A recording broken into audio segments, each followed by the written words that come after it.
जय मसीह की आप सभी को और हमारे साथ लाइन और जुड़ा डिजिटल मिनिस्ट्रीज़ में हमारे साथ सहभागिता रखने के लिए आप सभी का धन्यवाद करना चाहूँगा। और आज शाम के इस प्रीमियर में मैं आप सभी का स्वागत करना चाहता हूँ। और मेरे साथ आज की शाम हैं मौजूद हैं पास्टर शैंतन मुखर्जी और साथ ही साथ भाई मुकेश और भाई अभिषेक। और आज की शाम जो डिस्कशन हम लोग का होने जा रहा है वो क्रिसमस के बारे में है। कुछ कुछ चीज़ें जो हमारे मन में सवाल आ रहे हैं, क्योंकि आप सभी देख सकते हैं कि हम दिसंबर के महीने में पहुंच चुके हैं और हमारे बहुत सी चीज़ें आसपास हो रही है, सारी तैयारियां चल रही हैं। लेकिन साथ ही साथ कई सारे मन में सवाल आते हैं, क्योंकि हम आसपास देखते भी हैं कि कई सारे मीम्स और कई सारी चीज़ें होती हैं। तो असल मतलब जो है क्रिसमस का कभी कभी लोग भूल जाते हैं। फेस्टिविटीज़ के बीच में जो जश्न मनाना होता है उसके बीच में हम सब भूल जाते हैं। तो आज मेरे साथ जो पैनलिस्ट हैं, मेरे तीनों अजीज़ लोग, उनसे कुछ सवाल करेंगे और हम मिलकर मदद करेंगे आपकी कि हम समझ सकें कि असल में क्रिसमस क्या है, क्रिसमस का असल मीनिंग क्या है। उसको लेके हम बात करेंगे। तो सबसे पहला सवाल, हम सीधा सवालों में चलेंगे। और अगर आपके भी कोई सवाल हों तो आप ज़रूर से कमेंट बॉक्स में लिख सकते हैं। आने वाले समय में हम उसका जवाब आपको अगले सेशंस में देंगे। शुरू करते हैं। और सबसे पहला सवाल जो था कि क्रिसमस का असल तात्पर्य क्या है। अगर इसका कोई आप में से जवाब देना चाहे जो आप लोग क्रिसमस से समझते हैं। हम शुरुआत करेंगे भाई अभिषेक से कि वो क्रिसमस के बारे में क्या समझते हैं और वचन हमें क्रिसमस के बारे में असल में क्या सिखाता है, उसको लेके बात करेंगे। फिर उसके बाद मैं दरख्वास्त करूंगा बाकी जितने भी पैनलिस्ट हैं वो भी अपने पॉइंट्स को रखें।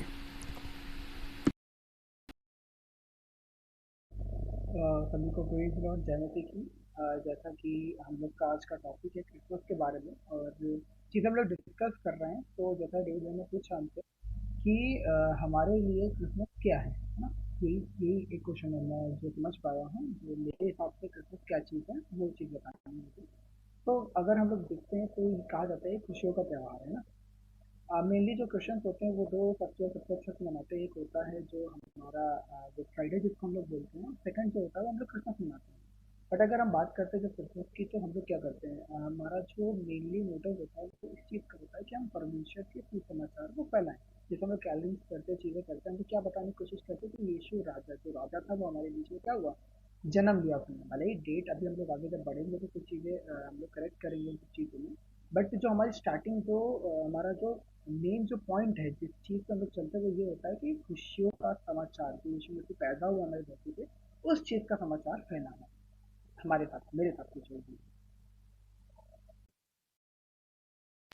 ओके, तो जिस तरह से भाई अभिषेक ने बताया कि क्रिसमस का असल मतलब यही है और क्रिसमस की असल वजह यही है कि यीशु मसीह 2000 साल पहले उन्होंने जन्म लिया, जिसकी पैदाइश की खुशी को हम मनाते हैं। सही बात कही आपने भाई, और इसी का प्रचार हमें करना है कि बार बार जब भी हम भूल जाते हैं, क्योंकि बहुत बार ऐसा हो रहा है कि फेस्टिविटीज़ में से जो मेन मकसद है उस फेस्टिवल का वो हटा दिया जाता है, जिसके कारण हम इस फेस्टिवल को मना रहे हैं, जिसके कारण हम इस जश्न को मना रहे हैं, वो तो हट जाता है। लेकिन उसके इर्द गिर्द जो चीज़ें हो रही हैं वो सब तो हम बहुत हर्षोल्लास से मनाने लग जाते हैं। लेकिन जब तक उस फेस्टिवल का मतलब उस जश्न का जब तक कोई वजह ही ना रहे, तब तक वो सब जश्न मनाने का मतलब एकदम खोखला हुआ। और इन्हीं सब चीज़ों को लेके मैं पूछना चाहूँगा भाई मुकेश से कि अगर वो आजकल के जो ट्रेंड्स चल रहे हैं कि आजकल क्या क्या होने लगा है, उसके बारे में अगर वो थोड़ा बताना चाहे, जो उन्होंने देखा हो, चाहे वो सोशल मीडिया पे देखा हो या अपने आसपास में देखा हो, अपने समाज में देखा हो, या आपके जितने भी दोस्त रिश्तेदार जैसा भी समझते हैं क्रिसमस के आज के जो हालात हो गए क्रिसमस के, उनके बारे में अगर आप बताना चाहें। प्रेज द लॉर्ड, सभी को जय मसीह की। मैं भी प्रभु यीशु मसीह का धन्यवाद करता हूँ कि मुझे प्रभु ने यह समय दिया कि मैं आप सभी के बीच में हूँ और परमेश्वर के बारे में बताने पा रहा हूँ। तो इसके लिए मैं प्रभु का धन्यवाद करता हूँ। सबसे पहले मैं जो विनय भाई ने बताया थोड़ा कि क्रिसमस का अर्थ क्या है, उसको भी मैं थोड़ा बताऊंगा। फिर उसके बाद मैं आपको बताऊंगा कि असल में क्रिसमस होना क्या चाहिए। और आज के समय पे जैसा आज का जो भैया ने मुझे क्वेश्चन पूछा है मुझसे कि आज के टाइम पे कैसा ट्रेंड चल रहा है, आज क्या क्रिसमस बन गया है, हम उसके बारे में बात करेंगे।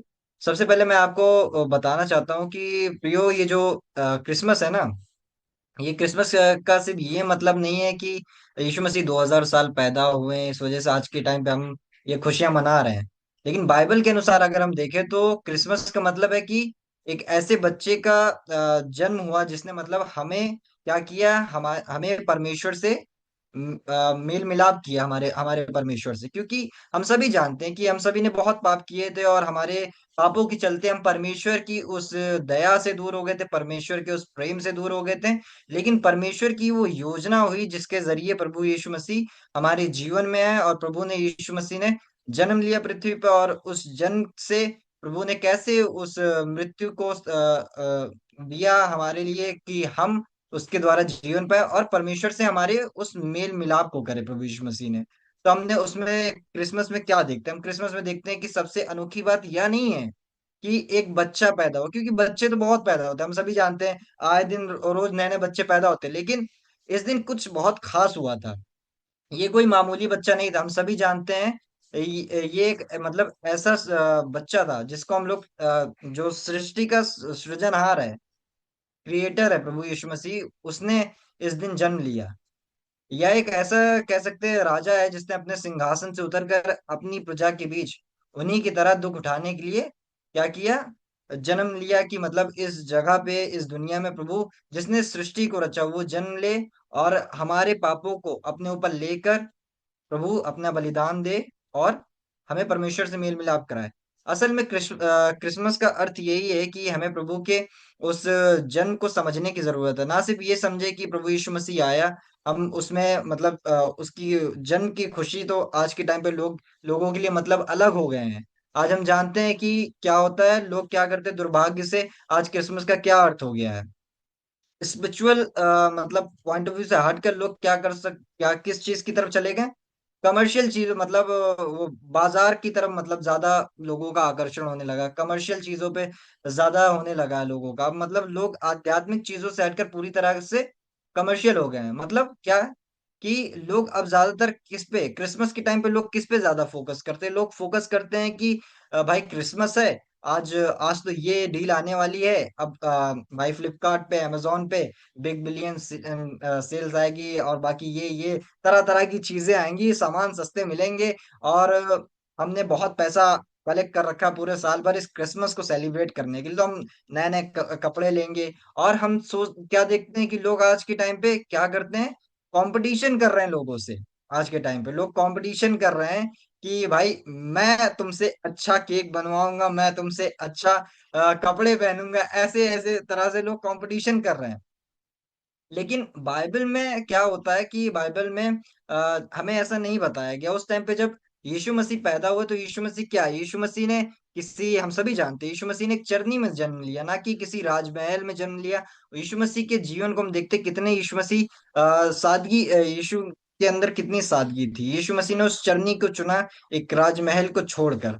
तो हम देखते हैं कि आज के टाइम पे लोग किस पे चले गए हैं, लोग मतलब ये दिखावे की चीजों पे ज्यादा चले गए हैं।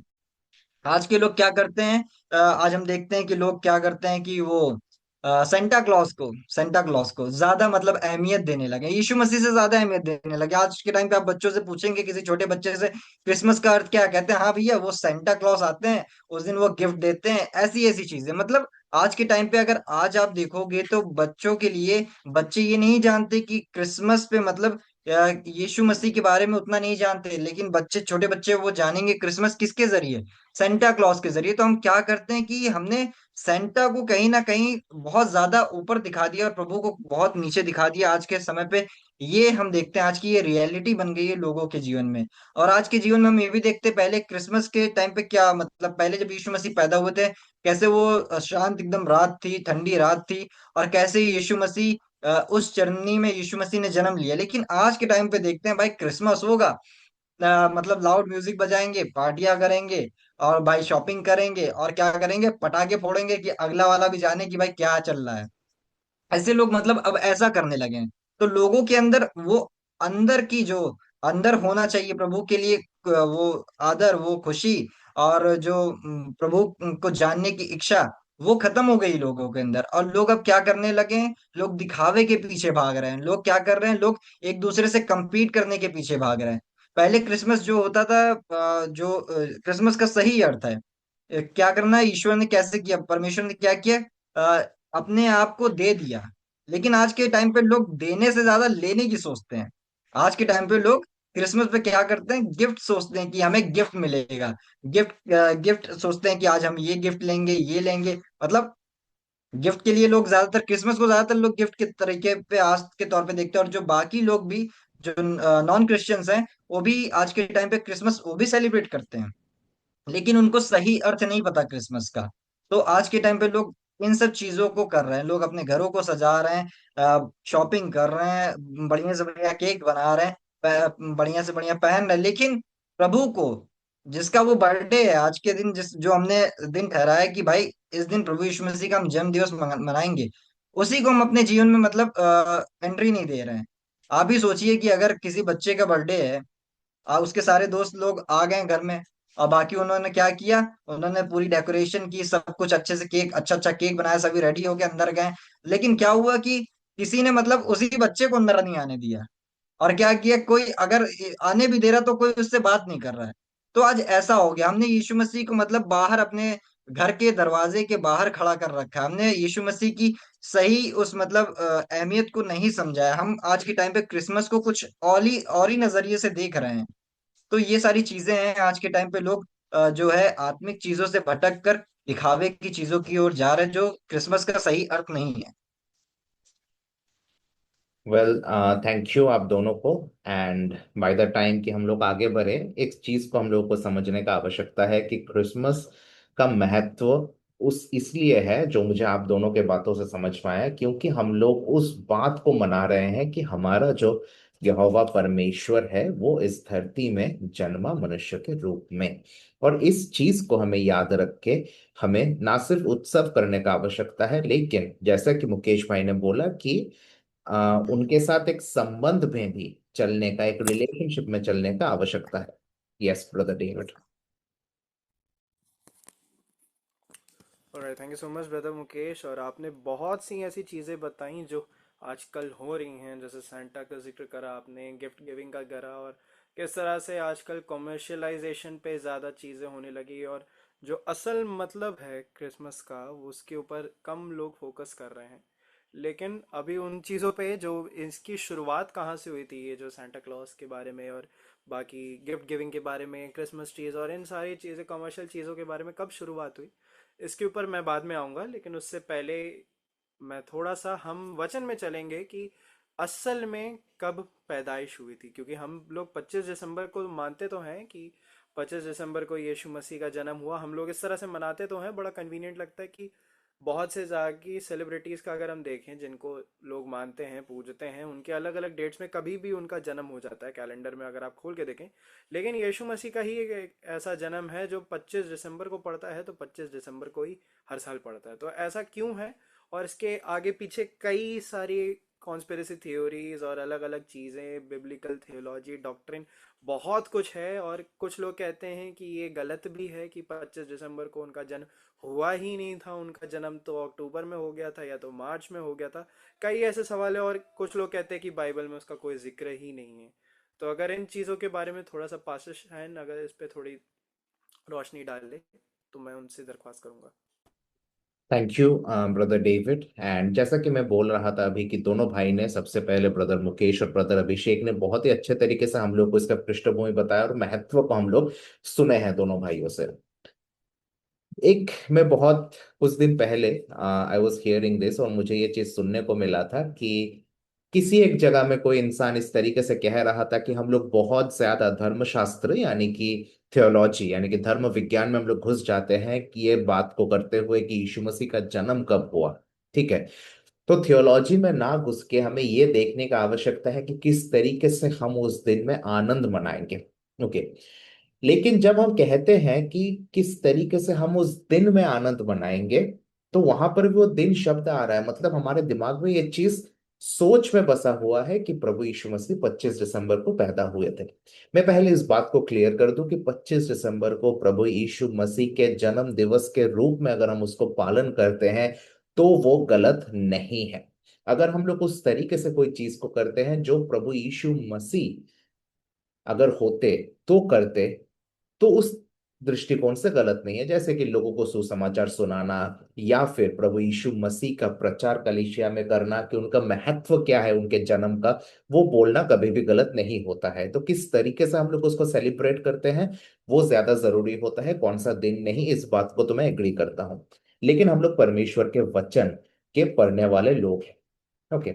बहुत सारे लोग इस चीज को कहते हैं कि 25 दिसंबर का जो दिन है वो कोई पेगन देवता यानी कि कोई अन्य जाति के देवता, खासकर स्पेसिफिकली बोलूं तो रोमन या फिर ग्रीक माइथोलॉजी के जो देवता है उसके जन्म के साथ ये कोइंसाइड करता है, कि उस दिन कोई एक ग्रीक माइथोलॉजी का देवता जन्म लिया था और उस वजह से क्या है कि 25 दिसंबर को प्रभु यीशु मसीह का जन्म को उस जगह पे रिप्लेस कर दिया गया। अब इसको लेके दो थियरीज, और मैं चाहता हूं कि लिसनर्स इसको बहुत अच्छे से सुने। सबसे पहला है कि सैटर्न, सैटर्न का जन्मदिन के रूप में उसको देखा जाता है। सैटर्न यानी कि हिंदी में शनि। फाइन। तो ग्रीक माइथोलॉजी में भी सैटर्न को एक देवता का रोल दिया गया है, और बहुत सारे लोग सेलिब्रेट करते थे। दिसंबर 17 से लेकर दिसंबर 25 तक वो पूरा का पूरा जो सप्ताह होता था वो सैटर्न वर्शिप करते थे, सेटर्न नहीं। याद रखिएगा, सेटन शैतान नहीं बोल रहा हूँ, सैटर्न यानी कि शनि बोल रहा हूँ। उसको वर्शिप करना और शैतान का वर्शिप करना एक बात है, बट उसमें हम लोग नहीं जा रहे हैं। द फैक्ट इज कि ये एक थियोरी है, लेकिन सैटर्न वर्शिप का जो ये कंसेप्ट आया, ये प्रभु यीशु मसीह के जन्म के करीब 1200 साल बाद ये थियरी आया। तो ऐसा हम नहीं कह सकते कि शुरू से ही रोमन साम्राज्य ने ऐसा बोला कि जिस दिन हम लोग सैटर्न फेस्टिवल को करेंगे उसी दिन प्रभु यीशु मसीह के जन्म को उसके जगह पे हम लोग सेलिब्रेट करेंगे। तो ऐसा हुआ नहीं, ये कंसेप्ट ही बाद में आया, ये थियरी ही बाहर बाद में आया। सो ये वाला थियरी को लेके बहुत सारे लोग नहीं मानते हैं। जो मेजॉरिटी लोग मानते हैं वो है कि अराउंड 274 एडी, मतलब प्रभु यीशु मसीह का संभावित जिस साल में जन्म हुआ उससे करीब 275 साल बाद क्या हुआ था कि एक पर्टिकुलर फेस्टिवल के जगह में लोगों ने शायद प्रभु यीशु मसीह के जन्म को सेलिब्रेट करने लगा, और उसका नाम था सोल इन्विक्टस। सोल का मतलब सूरज और इन्विक्टस मतलब जो हारा नहीं है। ओके। तो क्या है, कहीं ना कहीं उस डॉक्ट्रिन को दिखा के, कि सोल इन्विक्टस के डॉक्ट्रिन को दिखा के, कि जो सूरज हारता नहीं है, जो सूरज हमेशा प्रगतिशील है, उसका जो जन्म दिवस है या फिर उसका जो एक इम्पोर्टेंट जन्म दिवस, खैर मुझे पता नहीं सोल इन्विक्टस के दिन उनका जन्म हुआ था कि नहीं, ऐसा मान्यता है कि नहीं मुझे नहीं पता, बट उस दिन में उनका एक समारोह होता था, उसके जगह में प्रभु यीशु मसीह जो मृत्यु को हराया उनका जन्म दिवस को रखा गया। ये एक दूसरा थियरी है। लेकिन ये सब के सब पेगन थियरीज है, मतलब कि दूसरे जन्म के साथ हम लोग क्या करें, जोड़ दें। जैसे कि इस साल आई थिंक जो क्रिसमस 25 दिसंबर पड़ रहा है, मैं बस चेक कर रहा था, हिंदुओं में पंचंग होता है। ओके, पंजिका या पंचंग, पंचंग में क्या होता है कि सप्तमी अष्टमी ऐसे करके दिन होता है। तो उस हिसाब से हिंदू डेट में फॉर एग्जाम्पल अगर 25 दिसंबर नवमी को आ रहा है तो हम उसको जन्म नवमी नहीं बोल सकते। ठीक है। वैसा टाइप का सिस्टम हो गया कि कोई एक दिन को हम लोग दूसरे भगवान के साथ जोड़ देते हैं, दूसरे देवता के साथ जोड़ देते हैं, but that's not the fact. ठीक है। हमें किस चीज को देखने का आवश्यकता है कि क्या कलीसिया 25 दिसंबर को इसलिए सेलिब्रेट करता था क्योंकि वहां कोई दूसरा देवता के जगह पे उसको रखा गया समारोह के रूप में, क्योंकि कोई एग्जैक्ट डेट नहीं है? ऐसा भी नहीं है। 25 दिसंबर को जो लोग प्रभु यीशु मसीह के जन्म को मनाते हैं वो लोग पूरी तरीके से गलत नहीं है। उसका कारण यह है कि एक थियरी है जिसमें वचन से भी 25 दिसंबर का डेट आता है। ओके। और इसके लिए हमें देखना पड़ेगा लूका का पहले अध्याय में। लूका ही सबसे ज्यादा अच्छे तरीके से हमें इन डेट्स के बारे में बताता है, और उसके पहले अध्याय में हम लोग देखते हैं कि एक सेवक के बारे में लिखा है जो कि याजक था, जिसका नाम है जकरिया। ओके। 1 का 5 में इस तरीके से कह रहा है, यहूदिया के राजा हेरोदस के समय अबिया के दल में जकरिया नामक एक याजक था और उसकी पत्नी हारून के वंश की थी जिसका नाम एलिशिबा था। अब यही यहां से हमें बहुत सारी चीजें सीखने को मिलती है। अबिया के दल का मतलब क्या है? पहला इतिहास के 24 अध्याय में हम लोग देखते हैं कि 24 याजकों को अलग अलग समय पे, महायाजकों को अलग अलग समय पे सेवकाई करने के लिए चुना किया था साल में। पूरे साल में 24 महायाजक साल में 2 बार क्या करेंगे, सेवकाई करेंगे। पूरे साल में, सुनिएगा इस बात को, पूरे साल में दो बार हर एक महायाजक साल में दो बार यानी कि 2 सप्ताहों के लिए अलग अलग समय में क्या करेंगे, अपने सेवकाई को करेंगे। और ये रोटेशन पे होता था। तो जो 8वां याजक चुना गया था उसका नाम था अबिया, जो 8वां याजक चुना गया था। और यहूदी लोगों के लिए करीब करीब मिड मार्च से उनका नया साल शुरू होता है, जिसको निसान का महीना कहा जाता है, जो हम लोग के अंग्रेजी कैलेंडर में मार्च का महीना होता है। सो 1 मार्च से दूसरे साल के फरवरी मार्च तक यहूदियों का एक साल होता है, जिसमें टोटल 360 दिन होते हैं, हमारी तरह 365 दिन नहीं। ये होता है यहूदियों का कैलेंडर। तो उसमें जो 8वां सप्ताह आता है, 8वां सप्ताह में क्या हो रहा है कि एक व्यक्ति का सेवकाई शुरू होता है जिसका नाम है अबिया। अब उसके जो वंशज होने वाले थे वो लोग भी उसी समय में मंदिर की सेवकाई करेंगे, क्योंकि बहुत सारे याजक लोग थे हारून के वंश से। तो इस वजह से क्या था कि अबिया के जो वंशज थे उसके लिए साल का जो पहला 8वां महीना है वहां पर सेवकाई करना और फिर दूसरे एक टाइम पे करना है। तो उस हिसाब से करीब करीब मई के महीने में शायद सखरिया परमेश्वर के मंदिर में सेवकाई कर रहा था, और हर साल शायद मई के महीने में ही वो करता रहेगा। और उसके बाद फिर क्या होता है कि एक टाइम आता है जब हम लोग जानते हैं कि उसके सामने स्वर्गदूत आता है और बोलता है कि यूहन्ना बपतिस्मा दाता के जन्म का भविष्यवाणी करता है कि वो जन्म लेने वाला है। ठीक है। और उसको कैलकुलेट करके ऐसा बताया जाता है कि उसके 6वें महीने में मरियम गर्भवती हुई, एंड देन आफ्टर दैट अक्टूबर का डेट निकाला गया, ये सारी चीजें हुई। एलिशिबा जब अपने 6वें महीने में थी तब मरियम गर्भवती हुई थी, मतलब स्वर्गदूत आया था, जुब्राइल आया था मरियम के पास और बोला था यीशु मसीह के जन्म के बारे में। तो यूहन्ना बपतिस्मा दाता यीशु मसीह से 6 महीना बड़ा है। एलिशिबा करीब करीब 6वें महीने में थी, उस समय पे शायद यीशु मसीह के जन्म के बारे में बताया गया। सो इस तरह का एक नैरेटिव निकाला जाता है, और उससे फिर 9 महीना कैलकुलेट करके दिसंबर का महीना बोला जाता है कि प्रभु यीशु मसीह जन्म लिए थे। ओके। मतलब एग्जैक्ट अगर मैं आपको डेट बताऊं तो 25 मार्च को, और ये हुआ था कलीसिया में 150 एडी, प्रभु यीशु मसीह के क्रूसित होने के 120 साल के अंदर ये बात बताया गया था कि 25 मार्च को मरियम गर्भवती हुई थी। और 9 महीने गर्भ में रहने के बाद प्रभु यीशु मसीह का जन्म हुआ था, जो कि आता है 25 मार्च से, अगर आप 9 जोड़ेंगे तो आता है 25 दिसंबर। ओके। तो यही चीज, ये थियरी बहुत लोग मानते थे, और इसको एक बहुत बड़े प्रभु के सेवक जिसका नाम टर्टुलियन था, खुदा के खादिम जो प्रभु यीशु मसीह के लिए अपना जीवन दिए थे, एक शहीद है, उन्होंने इस थियरी को दिया था। तो कलीसिया इस थियरी को मानता था। हालांकि वो लोग हमारी तरह 25 दिसंबर को सेलिब्रेट नहीं करता था, प्रार्थना ही करता था, क्योंकि वो लोग कोई भी ऐसे खास दिन को नहीं मनाता था मसीही लोग। वो लोग प्रार्थना करते थे, एक दूसरे के साथ सुसमाचार बांटते थे, खाना पीना खाते थे, वैसे ही नॉर्मली। ठीक है।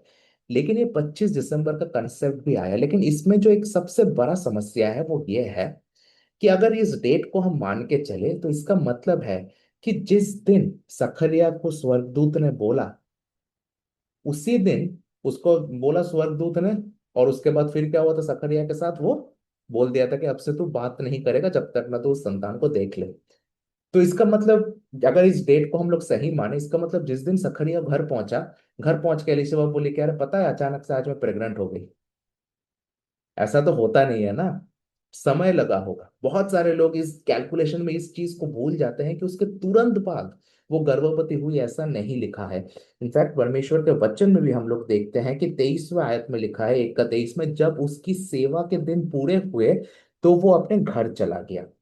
उसके बाद लिखा है कि इन दिनों के बाद उसकी पत्नी एलिशबा गर्भवती हुई। तो हमें पता नहीं है कितने दिनों के बाद, क्या उन पति पत्नी ने प्रयत्न किया, क्योंकि प्रभु यीशु मसीह की तरह ही गर्भवती होने का सिचुएशन नहीं है, पवित्र आत्मा से नहीं हुआ, ये सखरिया से ही हुआ है। ठीक है, दोनों पति पत्नी के संगम से ही ये संतान उत्पन्न होने वाला है। तो क्या उसके बाद उन्होंने कोशिश की, उसके बाद उनको पता चला, कब कंफर्म हुआ, हमें ये सब चीजें नहीं पता है। इन दिनों के बाद कहा गया है। तो एग्जैक्ट हम लोग टाइम फ्रेम नहीं जानते हैं, तो इसीलिए 25 दिसंबर को कहना मुश्किल है। ये एक फर्स्ट है। दूसरा जो बात हमें याद रखने का आवश्यकता है वो ये है कि चरवाहों के बारे में। आज अगर आप सर्च करेंगे, गूगल में जाके चेक करिएगा और लिखिएगा कि बेथलेहेम में आज शाम में कितना तापमात्रा है, तो आपको दिखेगा 7 डिग्री सेल्सियस, 7 डिग्री सेल्सियस आज बेथलेहेम में तापमात्रा है। आप लोग अपने चेक कर सकते हैं, 7-8 डिग्री सेल्सियस होगा शाम के 7-8 बजे। ठीक है। और ये है यीशु मसीह के जन्म के 2000 साल बाद का बात कर रहा हूँ। बीच में इंडस्ट्रियल रेवोल्यूशन हुआ, और हम लोगों का जो हर साल क्या होता है कि हम लोग का धरती का टेम्परेचर हम लोग को पता है बढ़ता जाता है, जिसको हम लोग ग्लोबल वार्मिंग कहते हैं। तो इसका मतलब 2000 साल पहले करीब करीब 4-5 डिग्री कम रहा होगा 25 दिसंबर को तापमात्रा बेथलेहेम में। मतलब मान के चलते हैं कि शाम के 6-7-8 बजे के आसपास बेथलेहेम का तापमात्रा बाहर रहा होगा 2 डिग्री में, और साथ में बारिश होती है। तो एक अब आप खुद सोच के देखिए, अभिषेक के घर में एक पेट है जिसका नाम है एला। तो क्या अभी अगर बारिश हो रही है, ठंड का माहौल है 2 डिग्री में, क्या आप उसको बाहर लेके जाएंगे पॉटी करवाने? नहीं लेके जाएंगे, नेचुरल थिंग है, वही घर में ही करो। कहने का मतलब यह है कि that was not the time कि चरवाहे लोग अपने भेड़ को बाहर लेके जाए। तो इसीलिए 25 दिसंबर का डेट को मेजॉरिटी जो लोग धर्म विज्ञान को पढ़ते हैं, वो सारे धर्मशास्त्री लोग, थियोलॉजियंस ने खंडन किया है। मेजॉरिटी ने, क्यों? क्योंकि उस समय पे जनरली चरवाहे अपने भेड़ को बाहर नहीं लेके जाते थे। साथ में उन लोगों ने एक और थियरी दिया है, वो ये है कि शायद प्रभु यीशु मसीह का जन्म पाम संडे के आसपास हुआ होगा। मतलब नॉट जिस दिन हम लोग पाम संडे मनाते हैं उस दिन नहीं, जिस दिन पाम संडे हुआ उससे करीब 30 या 33 साल पहले, 33-34 साल पहले शायद प्रभु यीशु मसीह का जन्म हुआ था। मतलब कि फसह का जो पर्व है उसके थोड़े दिन पहले। क्यों? क्योंकि पाम संडे का जो दिन है, मतलब कि फसह के पर्व पासओवर के 4 दिन पहले जो संडे आता है, उस दिन में क्या होता है कि मेमने को घर में लाया जाता है। जिस मेमने को आप बलि देने वाले हो, वो मेमना घर में आता है। प्रभु यीशु मसीह पाम संडे के दिन यरूशलेम में जा रहा है, मेमना जा रहा है जो यरूशलेम में रहेगा, और उसके बाद उसको बलि दिया जाने वाला है।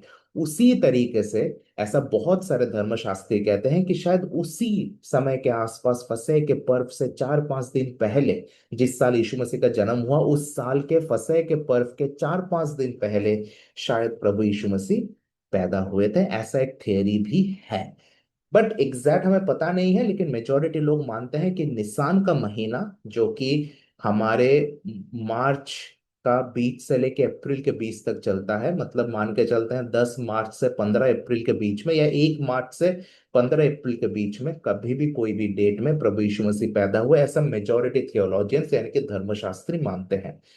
तो मैंने सारे डेट्स का बेसिस दिया। सितंबर का डेट क्यों आता है? क्योंकि वो भी सखरिया के उस सेवकाई से जुड़ा होता है, क्योंकि सखरिया का जो सेवकाई है वो साल में 2 बार होता था। सो एक कैलकुलेशन के वाइज यीशु दिसंबर में पैदा हुआ, दूसरे के वाइज यीशु सितंबर में पैदा हुआ। और उस समय ऑटम चलता था, तब भी भेड़ बाहर रहते थे, तो सितंबर भी हो सकता है, लेकिन ज्यादातर चांस है मार्च अप्रैल में। ठीक है, लेकिन अगेन हम इसमें नहीं जा रहे हैं। मैंने पूरा बैकग्राउंड बोला कि क्यों 25 दिसंबर को भी लोग मनाते थे। एक बड़ा आदमी ने बोल दिया इसीलिए सब लोग करते थे।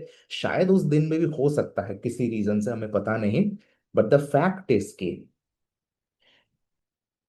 कौन से दिन पैदा हुए उससे ज्यादा इंपॉर्टेंट है कि हम लोग जो दिन को चुने हैं, कलीसिया जिस दिन को ठहराए हैं, उस दिन में हम लोग किस तरीके से सेलिब्रेट करते हैं। और सेलिब्रेशन का मतलब ये नहीं है जैसे कि मुकेश भाई ने बोला कि हम लोग इंतजार करते हैं कोई आके केक खिलाएगा। ठीक है, इंतजार करते हैं कि ये परिवार आके भाई केक खाएगा एंड एवरीथिंग, उसके लिए नहीं। लेकिन सबसे इंपॉर्टेंट चीज है कि ये जो समय होता है, सरकार भी हमें मौका देता है कि हम लोग जाके सुसमाचार बांटे। क्योंकि ये हमारा एक फेस्टिवल के रूप में, मसीही लोगों का फेस्टिवल के रूप में सरकार देखती है। So we have the luxury कि हम लोग जाके प्रभु का सुसमाचार सुनाएं। So that is something that we need to focus on, कि हम लोग जाके कलीसियाओं में या फिर कलीसिया में लोगों को इनवाइट करें एंड लोगों को सुसमाचार सुनाएं। मेरे यहाँ एक रिसेंटली एक कलीसिया ने ऐसा बोला था कि हम लोगों को नहीं बुलाएंगे क्योंकि मेरे बगल वाले शहर में बहुत परसिक्यूशन हो रहा था। So the suggestion that came from all the pastors is कि नहीं, आप लोगों को इनवाइट करिए, ओपन एयर मीटिंग्स करिए। हर जगह पॉसिबल नहीं हो पाती है, बट वो माइंडसेट होना है, ऑनलाइन हो, ऑफलाइन हो, फिजिकली हो, एक इंसान को भी बोले लेकिन सुसमाचार सुनाने के लिए अच्छा मौका ये समय है, क्योंकि सरकार बहुत ज्यादा समस्या इस समय में क्रिएट नहीं करती है। So this is my view of Christmas. Yes brother David. Thank you so much pastor Shane, और आपने बहुत डिटेल तरीके से हर एक एस्पेक्ट इसका बताया। और ये चीज़ें हम भी सोशल मीडिया में कहीं कहीं देख रहे हैं, बहुत सारे लोग इसके बारे में बात करते हैं कि कई सारे ऐसे माना जाता है जूइश स्कॉलर्स के हिसाब से कि जो बड़े खादिम होते हैं खुदा के, वो जिस दिन जिस तारीख पे पैदा होते हैं उसी तारीख में उनकी मृत्यु होती, तो उसी हिसाब से मार्च में अगर उनकी मृत्यु हुई थी तो मार्च तो उसी का 9 महीने लेके उसी तारीख पे 25 तारीख में उनका जन्म हुआ था। इस तरह से भी कई सारी धारणाएं हैं, लेकिन जिस तरह से आपने कहा कि ज़रूरी ये है कि जिस भी तारीख हो, चाहे वो मार्च हो, चाहे वो दिसंबर हो, चाहे वो गर्मियों में भी ले लो, चाहे जो भी समय हो, लेकिन ज़रूरी ये है कि हमारे क्रिसमस के जश्न का जो मूल है वो हमेशा यीशु मसीह होना चाहिए। मुझे याद है जब मैं स्कूल में हमको कहा जाता था कि अपने प्रिय त्योहार के बारे में लिखा करो, तो हम जितने भी मसीह भाई बहन हैं वो सब तो क्रिसमस लिखते थे। तो उस टाइम तो हम सब लिखा करते थे कि हाँ हम सब चर्च जाते हैं और आराधना करते हैं, लेकिन क्या वो बात आज तक हम लोग के लिए सच है? क्योंकि बहुत ज़्यादा उस समय से हमने तो वो तो करते आए हैं, लेकिन उससे ज़्यादा हमको एक्साइटमेंट रहती थी कि गिफ्ट्स मिलेंगे, खाना बनेगा घर पे और लोगों को बुलाएंगे, लोगों के साथ अच्छा लगेगा। ये चीज़ बहुत, अगर अन्य जाति भी नहीं, यहाँ तक कि हमारे मसीह भाई बहन भी आजकल इन चीज़ों पे ज़्यादा फोकस करने लग गए कि चर्च जाके बस वो फॉर्मेलिटी कंप्लीट कर देनी है कि बस अपना मुंह दिखा दो जाके। लेकिन असल में जिसके कारण से ये सब कुछ हो रहा है उस परमेश्वर का भी धन्यवाद देना बहुत ज़रूरी है, क्योंकि अगर वो धरती पे आता ही नहीं तो ये जश्न कभी मनाया ही नहीं जाता। तो अब हम जिस तरह से भाई मुकेश ने बात करी थी कि अलग अलग चीज़ों पे हम बहुत ज़्यादा फोकस करने लग गए, क्रिसमस ट्री पे भी करने लग गए हैं। अभी मुझे जाके थोड़ी तैयारियां भी करनी है उसकी, और फिर उसके बाद केक्स की भी करनी है, उसकी भी तैयारियां चल रही है मेरे घर में। मुझे उम्मीद है आप सबके घर में भी शुरू हो गई होंगी। और उसके अलावा सांता क्लॉज के बारे में और इन सब के बारे में तो मैं कुछ कुछ इनके बारे में आपको बताना चाहूँगा कि ये सब आया कहाँ से। उससे पहले इन सब को लेके बहुत सारी कॉन्स्पिरेसी रखी गई है कि सांता क्लॉज का होना, क्या कहते हैं, सांता को अगर हम SANTA को अगर हम रीअरेंज कर देंगे तो वो सेटन बन जाएगा। यहाँ तक कि एक अभी रिसेंटली एक मूवी भी आ गई जिसमें एक हॉलीवुड के एक्टर ने उसका रोल भी अदा करा है, तो उसको लेके बहुत सी चीज़ें ऐसे बोला जाता है कि ये दुष्ट को बढ़ावा देती है वगैरह वगैरह चीज़ें। लेकिन एक खुदा के खादिम ने हमको बात कही थी कि इन सब के अलावा परमेश्वर ने आपको अकल भी दी है, तो आपको इन चीज़ों के बावजूद ये सब जो दुनिया में हो रहा है, जिस तरह से लोगों को चाहे अच्छी चीज़ों से भटकाया जा रहा है चाहे बुरी चीज़ों से भटकाया जा रहा है, परमेश्वर ने आपको अपनी अकल भी दी है, आपको परख का आत्मा भी दिया है। तो आपको अपनी अकल से भी समझने की ज़रूरत है कि आपके लिए क्या चीज़ सही है, क्या चीज़ वो आपको मसीह की ओर लेके जाएगी और आपको क्या चीज़ नहीं लेके जाएगी। तो वो चीज़ आपको समझने की ज़रूरत है। तो सबसे पहले चलते हैं, बात करते हैं सांता क्लॉज के बारे में। तो सांता क्लॉज के बारे में मोस्टली जो लोग सब जानते हैं वो एक मोटे तगड़े से एक आदमी है, लंबी चौड़ी उनकी कदकाठी है, सफ़ेद सी दाढ़ी निकली हुई है और बहुत बुजुर्ग से लगते हैं। नॉर्थ पोल में रहते हैं, लाल कपड़े पहन के आते हैं, झोला लेके आते हैं और अपने रेनडियर के साथ आते हैं और बच्चों को गिफ्ट्स बांटते हैं। कहीं कहीं जगह ये भी, क्योंकि भारत में तो चिमनी लगाते नहीं लोग, तो बाहर की जगहों में ये बात होती है कि चिमनी के अंदर से घुस जाते हैं, पता नहीं इतने मोटे कैसे आते हैं उसके अंदर, लेकिन ये भी खुदा का करम है उनके ऊपर। फिर आते हैं, केक और बिस्किट खा के बच्चों को गिफ्ट दे के चले जाते हैं, लेकिन अगर किसी ने उनको देख लिया तो शायद वो उनको उठा के ले जाए। ऐसी भी कहानियाँ आती है, लेकिन कई सारी कहानियाँ तो हैं। लेकिन इसकी शुरुआत हुई है सालों पहले एक टर्की के एक शहर में, एक ज़िले में जिसका नाम था मायरा। वहाँ पे एक परमेश्वर की ओर से, वहाँ पे प्रेतों की ओर से नियुक्त किए गए एक बिशप थे जिनका नाम था सेंट निकोलस, संत निकोलस, जो मायरा नाम के ज़िले में थे टर्की के। वहाँ पर उन्होंने अपनी सेवकाई को करा था और बहुत ज़्यादा वो माने जाते थे, उनकी काफ़ी इज्जत थी उन जगह पे और वो काफ़ी ज़्यादा उदारता का भाव रखते थे। एक कहानी उनके साथ ये भी जुड़ी है कि उनके शहर में एक आदमी था जिसकी 3 बेटियां थी जिनकी उम्र हो गई थी, लेकिन उनको ब्याह कराने के लिए उनके पिताजी के पास पैसे नहीं थे, तो हो सकता है उनको शायद किसी दूसरे कामों में भेज दिया जाए, बेच दिया जाए। लेकिन संत निकोलस को जब ये बात पता चली तो रात के अंधेरे में चढ़ के उन्होंने उस घर के ऊपर से, उस खिड़की से थोड़े पैसे उनके घर में भिजवा दिए। सबसे पहले बड़ी लड़की के लिए, फिर उसके बाद दोनों लड़कियों के लिए भी उन्होंने थोड़े पैसे भिजवाए ताकि उन बेटियों की सही सलामत से शादी हो सके और उनको बेचा ना जाए। तो उसकी उदारता के कारण उनको बहुत ज़्यादा इज्जत दी गई जब पता चला कि इन्होंने ऐसा करा। और वहीं से करते करते उनको और क्योंकि वो यीशु मसीह के खादिम थे इसलिए उनकी और ज़्यादा इज्जत होने लगी। तो सेंट निकोलस से वो वर्ड थोड़ा थोड़ा बदल के सेंटा क्लॉज बनता गया। उसकी कई लंबी कहानी है, मतलब उसको शब्द को थोड़ा थोड़ा प्रोनाउंसिएशन चेंज करते करते वो आज का सेंटा क्लॉज बन गया। पता है कि फिर सेंट निकोलस जो तो वैसे खुदा के खादिम थे, उनके जो पोशाक रही होगी वो पोशाक तो वैसे जो उस जमाने के प्रीस्ट, जो बिशप, जो पोप हैं, जो आजकल आप कैथोलिक उसमें देखते हैं, वैसी वाली थी। लेकिन अब वो लाल और इसमें क्या होगी, तो हुआ ये था कि 1930 से पहले उनके जो कपड़े थे वो समाज के वजह से और बाकी कई रीजन से वो हरे कपड़े थे और उनको तो फादर क्रिसमस भी कहा जाता था, या तो जैसे हम लोग भी बुलाते हैं क्रिसमस फादर भी बुलाया जाता, तो उनके हरी पोशाक थी।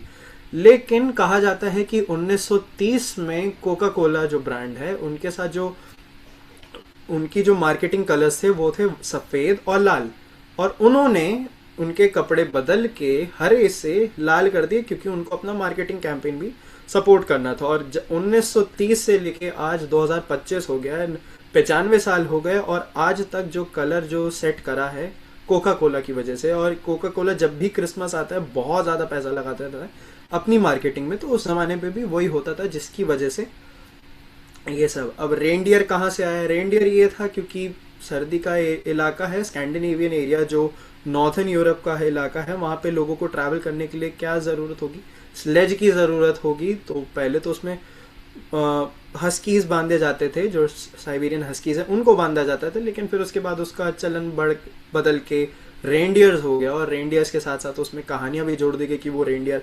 आसमान में भी उड़ता है वगैरह वगैरह चीज़, वो बच्चों को रिझाने के लिए थी ताकि बच्चों को थोड़ा मन बहलाया जा सकते हैं। तो बहुत सारी चीज़ें ऐसा नहीं है कि सच में होती हैं, बच्चों का मन बहलाने के लिए भी आपको कुछ उनको कुछ बताने के लिए, कहानियां बताने के लिए, जैसे परियों की कहानी और बहुत सी अलग अलग कहानी आपको बचपन में सुनाई जाती है पंचतंत्र की वगैरह वगैरह, वैसे ही सेंटा क्लॉज के लेके बहुत सारी कहानियां बनती गई और फिर वही उनके इर्द गिर्द घूमती गई। यही हुआ था। उसके बाद आते हैं कि उनका झोला, उनका गिफ्ट गिविंग उसी से था कि उन्होंने जिस तरह से उन लड़कियों की मदद करी थी, इस तरह से वो सारे बच्चों के लिए वो थे। और फिर उसके बाद जो एक और कहानी है कि अगर आप उनकी अच्छी लिस्ट में हो, अच्छे बच्चों की लिस्ट में हो, तो आपको उपहार मिलेंगे। अब वो वाली कहानी आपने सुनी होगी, आदमी को वरदान मिला था कि जो तुम जो चीज़ रखोगे, अगर तुमको अच्छा फल कमाओगे तो तुमको वरदान मिलेगा, और अगर बुरा करोगे तो तुमको कोयला दे दिया जाएगा। तो एक बार उसका पूरा झोला कोयले से भर गया था, फिर उसने पश्चाताप करा। तो वहीं से चीज़ें आती गई, वो चीज़ें जुड़ती गई, इधर उधर की सारी बातें मिल मिला के आजकल के जो सांता क्लॉज की कहानी है उससे हमको जोड़ दिया। अब सांता क्लॉज का शैतान से कोई लेना देना नहीं है, यहाँ तक कि वो तो खुदा के खादिम थे जिनके ऊपर ये इर्द गिर्द सारी कहानियां बना दी गई हैं, तो वो तो खुदा के ही खादिम थे। आई गेस माई नेट जो सेवकाई में लगे थे, लेकिन अब उनके ऊपर कहानियां बना दी गई हैं, तो अब ये सब है। अब दूसरी चीज आती है जो क्रिसमस ट्री की बात करते हैं, जिसको लेके कहते हैं कि पेड़ नहीं काटने चाहिए। ठीक है, आजकल तो प्लास्टिक के पेड़ आ गए, लेकिन वो भी क्या कहते हैं पेगन है, मतलब क्या कहते हैं अन्य जातियों से लिया गया है, ईसाइयों ने उन्हें देखा और उससे चोरी कर लिया। ये भी एक बाहर की मतलब अन्य जातियों की, नॉर्थन यूरोप की ये पुराने रीति रिवाज से जिसको ईसाइयों ने छीन लिया, जिसको कहा जाता है।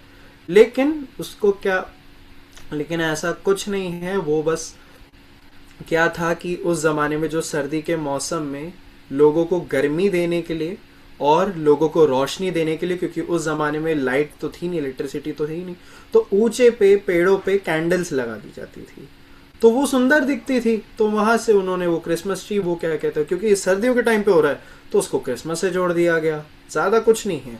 और फिर उसके बाद जब लाइट्स का क्या महत्व है, क्योंकि हमारा परमेश्वर यीशु मसीह भी जगत की ज्योति है, तो वो चीज वहां से हो गई। और पेड़ का क्या मकसद है, क्योंकि आगे चल उस पेड़ से लकड़ी से वो चरनी बनी थी और आगे चल के पेड़ की लकड़ी से क्रूज बनी थी, तो वो एक तरीके से उन सारी चीजों को दर्शाता है। उस जमाने में लोगों का मकसद ये नहीं था कि लोगों की चीजों को चुरा के अपना नाम दे दिया, कि उसके ऊपर क्रिश्चियन ब्रांडिंग करने का मकसद नहीं था, लेकिन उन्होंने उन चीजों को देखा, उससे उनको जो प्रकाशन मिला परमेश्वर यीशु मसीह का, उसको उन्होंने बांटा, उन्होंने अपने तरीके से उसको ट्रांसलेट करा है, ना कि चीजें चुराई हैं। जैसे पौलुस की एक कहानी है, जब वो कह रहा था कि मैं आप लोगों के मंदिरों से होके जा रहा था, यहाँ उसने एफेसस में बोला कि मैं आपके मंदिरों से होके जा रहा था और मैंने वहां पे एक ऐसे वेदी देखी जिस पे लिखा था टू दी अननोन गॉड, एक ऐसे परमेश्वर की ओर मैं इन बलिदानों को चढ़ा रहा हूं जिसको मैं खुद नहीं जानता, अब इस परमेश्वर के बारे में मैं आपको बताऊंगा। तो उसी तरीके से लोगों ने क्या कहते हैं, जिसकी जो लोग बस उन चीजों को करते थे लेकिन उसका मकसद नहीं समझते थे, विश्वासियों ने उनको मकसद देना शुरू करा। गिफ्ट गिविंग कहाँ से आई? क्योंकि मजूसी लोग सोना मूर लोबान लेके आए थे, यीशु मसीह के नजरों में चढ़ाया था, इसलिए वो चीजें वहां से आई। और फिर उसके बाद लोगों ने उसी को देख के एक दूसरे को गिफ्ट देना शुरू करा। और कुछ लोग कहते हैं कि सैटर्नूरिया, जिस तरह से पास्टर शाइन ने इस भोज का जिक्र करा था, सैटर्नूरिया में लोग एक दूसरे को गिफ्ट्स दिया करते थे वगैरह वगैरह चीजें। अरे आपके लिए, अब आप किसी भी अच्छे ओकेजन पे, किसी भी त्योहार में आप एक दूसरे को उपहार दोगे? अगर आप किसी के घर जा रहे हो, खाली हाथ जा रहे हो, अच्छा थोड़ी लगेगा। अब आपने बदले में गिफ्ट दे दिया तो उसमें क्या बुरा? अब उसमें नहीं देना है तो फिर वो आपकी मंशा है, देना है तो बहुत अच्छी बात है, लेकिन अगर आप उसमें अन्य जाति और शैतान का काम और ये सब जोड़ देंगे तो फिर उसका वो जो खुशी है किसी इंसान की वो चली जाएगी। फिर वो परेशान होता रहेगा कि हाय मैं उसको क्या कहते हैं अन्य जाति की ओर मैं उसको ले गया। अगर आपको खुशी है तो आप गिफ्ट दीजिए, नहीं है तो नहीं दीजिए बस। बाकी अगर दूसरे लोग अगर क्या कहते हैं गिफ्ट देते हैं तो वो भी तो अपनी खुशी से ही देते हैं ना। और फिर उसके बाद और भी कई से चीज़ें हैं जिसके बारे में वो होता है, गिफ्ट गिविंग है, सांता क्लॉस है, और भी कई सारे। क्रिसमस कैरोल्स कहाँ से आई? बहुत से लोग कहते हैं कि क्रिसमस कैरोल्स जिन्होंने लिखी वो खुद अन्य जाति में चले गए, वो खुद एथियस्ट हो गए, वो खुद नास्तिक हो गए, लेकिन परमेश्वर ने उनको पहले से ही इस्तेमाल कर लिया था। अब उनकी समझ उस टाइम वो नहीं चीज़ों को समझ पाए, वो परमेश्वर के प्यार में बने नहीं रहने पाए, लेकिन उन्होंने जो गीत लिखे हैं अगर आप उनको पढ़ेंगे तो आपको ज़रूर से आशीष मिलेगी। तो यही सारे कई सारे इस तरह से सवाल हैं कि जिनके मन में आता है, सवाल आते हैं कि कैरल्स कहाँ से आए, या फिर क्रिसमस है, सेंटा है, ये सब बहुत सी चीज़ें हैं इस तरह से। लेकिन जिस तरह से भाई मुकेश ने भी कहा, भाई अभिषेक भी कह के गए, और उस तरह से पास्टर शाइन ने भी कहा कि चाहे क्रिसमस आप जिस तरह से मनाते हो, लेकिन आपके क्रिसमस का सेंटर हमेशा यीशु मसीह होना चाहिए। ये सीजन का रीज़न ही यीशु मसीह है। तो इसी के साथ मैं अपनी वाणी को विराम देना चाहूँगा और हम भी अपनी चीज़ों को ख़त्म करेंगे। लेकिन अगर आखिरी में कुछ चीज़ें अगर भाई मुकेश या पास्टर शैन अपनी बातों को रखना चाहें तो ज़रूर से आप रख सकते हैं। एनीथिंग मुकेश? ओके। बट बहुत अच्छे से ब्रदर डेविड ने एक्सप्लेन किया, एंड आई थिंक सभी लोगों को समझ में आया होगा। मुकेश के जो पॉइंट्स थे, एज अ सीकर वो सवाल उठा, एक मसीही व्यक्ति के रूप में वो सवाल उठा, और उसको ब्रदर डेविड ने एड्रेस किया। सो this is a very good way कि आप लोगों के सामने प्रेजेंट हुआ। ये जो डिस्कशन आज हुआ, ये सिर्फ और सिर्फ बहुत ही हाई थियोलॉजिकल वैल्यूज के ऊपर नहीं हुआ, but at the same time जो नॉर्मल लोगों के अंदर सवाल उठता है उन चीजों को लेके हुआ। मेरे कंक्लूडिंग रिमार्क्स बस इसने इतने ही होंगे। जितने भी मसीही लोग इसको देख रहे हैं उन सबको मैं एक ही चीज कहना चाहूंगा, और वो ये है कि अगर आप कैरल्स में जा रहे हैं, घर के अंदर सिर्फ एक परिवार के बीच में बजाने से बेहतर है कि घर के आंगन में बजाइए, ताकि 10 लोग और सुने और सुसमाचार बोलिए। अपने बुद्धि को इस्तेमाल करके, जगह के परिस्थिति को देख के, जिसके घर जा रहे हैं उनका परमिशन लेके, वो सारे आप लोग की चीजें हैं, बट इंटेंशन सुसमाचार सुनाना होना है। क्रिसमस का इंटेंशन ये नहीं है कि हम लोग एंजॉय करें सिर्फ। क्रिसमस का इंटेंशन है, या किसी भी समारोह को करने का इंटेंशन है कि सुसमाचार सुनाए। क्योंकि जनरली मसीही लोग, जैसा मैंने बोला, प्रैक्टिस वाइज समारोह को बहुत ज्यादा सेलिब्रेट नहीं करते थे। जब से प्रभु यीशु मसीह के जाने के बाद पहले शताब्दी के कलीसिया से लेके कभी भी वो लोग सेलिब्रेशन में घुसे नहीं। फिर चाहे वो क्रिसमस हो, ईस्टर हो, या कोई भी चीज हो, उसमें घुसे नहीं। बट हमेशा क्या हुआ है कि उनके द्वारा यीशु मसीह के सुसमाचार को और फैलाने का कोशिश की है। तो हमारे इंटेंशन वो होना चाहिए, जिस भी लेवल में हम लोग करें उस चीज को हमें जरूर से करने का आवश्यकता है। That is my remarks for unbelievers. याद रखिए कि ये दिन प्रभु यीशु मसीह के जन्म का दिन है, और मैं आप सभी से कहना चाहता हूं कि आपके लिए कोई है जो 2000 साल पहले अपने लहू को क्रूस पे बहाया। और वो जब क्रूस पे अपने लहू को बहा रहा था, जब उस पीड़ा को सह रहा था क्रूस पे, उस समय वो आपके जी हाँ, आपके बारे में सोच रहा था। जो जो इस वीडियो को देख रहे हैं उन सब के बारे में वो सोच रहा था कि इस इंसान के सारे पाप मैं उस क्रूस पे ले लेता हूँ। और इस कारण से अगर आप प्रभु यीशु मसीह के बारे में और जानना चाहते हैं तो फिर हमारे व्हाट्सएप का लिंक इस डिस्क्रिप्शन में मिलेगा, आप उसके द्वारा अपने सवालों को कर सकते हैं। अगर आपको कोई क्रिटिसिज्म भी है उसको आप कमेंट्स में डाल सकते हैं, एनीथिंग यू वांट आप लोग खुल के बोल सकते हैं, एंड हम लोग कोशिश करेंगे उसका रिस्पॉन्ड करने का। Yes brother.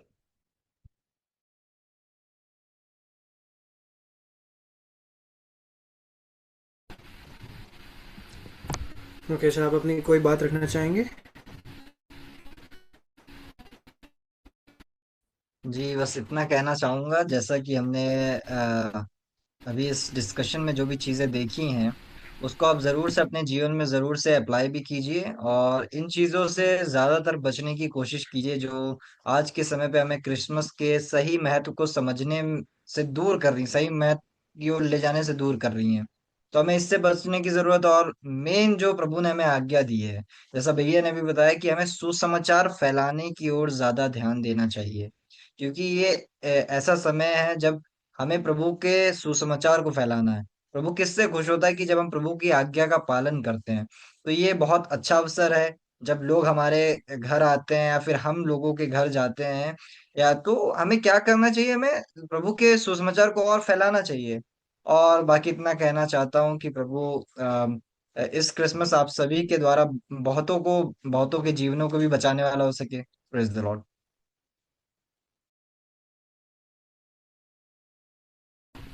Praise Lord. Thank you so much भाई Mukesh, and thank you so much pastor Shane, आपने अपनी बातों को रखा। And thank you so much भाई अभिषेक, आपने भी अपनी चीज़ों को रखा था, और सही मतलब, मेरा विश्वास है कि सही मतलब आपको क्रिसमस का पहुंचा होगा। और जिस तरह से आप लोग देख रहे हैं आजकल के सोशल मीडिया में कि बहुत से लोग भले ही मजाक तो उड़ा रहे हैं, लेकिन ये चीज़ ज़रूर समझ रहे हैं कि क्रिसमस का लेना यीशु मसीह से है। बहुत लोग भाई मजाक ही में सही, लेकिन यीशु मसीह को कम से कम पैदाइश के लिए मुबारकबाद दे तो रहे हैं। कई बार हम और आप कभी कभी भूल जाते हैं कि यीशु मसीह का जन्म के कारण ही क्रिसमस था।